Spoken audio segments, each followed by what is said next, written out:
श्री कृष्ण जी कहते हैं, प्रिय अर्जुन, किसी की सफलता हमें यह नहीं दिखाती कि हम असफल हैं, बल्कि यह हमें प्रेरित कर सकती है कि यदि हम भी निरंतर प्रयास करें तो हम भी अपने लक्ष्य को प्राप्त कर सकते हैं। जब दुर्योधन ने पांडवों को जलाने की योजना बनाई थी, तब उसने यह नहीं सोचा कि स्वयं को कैसे महान बनाया जाए।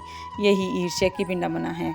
यह व्यक्ति को दूसरों को गिराने में भी व्यस्त कर देती है, लेकिन खुद को उठाने की प्रेरणा नहीं देती। महाभारत में कर्ण का जीवन भी एक उदाहरण है। कर्ण एक महान योद्धा था, लेकिन उसकी सबसे बड़ी कमजोरी थी उसकी ईर्ष्या। वह हमेशा अर्जुन से जलता था और यही जलन उसे अधर्म का साथ देने के लिए मजबूर करती थी। यदि उसने ईर्ष्या छोड़कर अपने कौशल को सही दिशा में लगाया होता, तो शायद वह इतिहास में महानायक के रूप में याद किया जाता, न कि पराजित योद्धा के रूप में।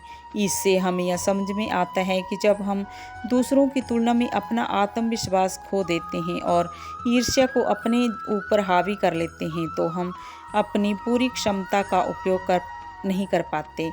जब हम बिना ईर्ष्या के किए अपने काम पर ध्यान देते हैं, तो हम सच्चे आनंद और सफलता की ओर बढ़ते हैं। मनुष्य की सबसे बड़ी शक्ति उसका ध्यान केंद्रित करने की क्षमता है। जब यह ध्यान दूसरों की उपलब्धियों की ओर जाता है, तो यह ईर्ष्या में बदल जाता है, और जब यह अपने लक्ष्य की ओर जाता है, तो यह समर्पण बन जाता है। जो लोग अपने जीवन में सफल होते हैं, वे कभी भी दूसरों से ईर्ष्या नहीं करते, बल्कि वे सीखते हैं, खुद को बेहतर बनाने पर काम करते हैं और अपने कर्म को ही पूजा मानते हैं। हरे कृष्णा।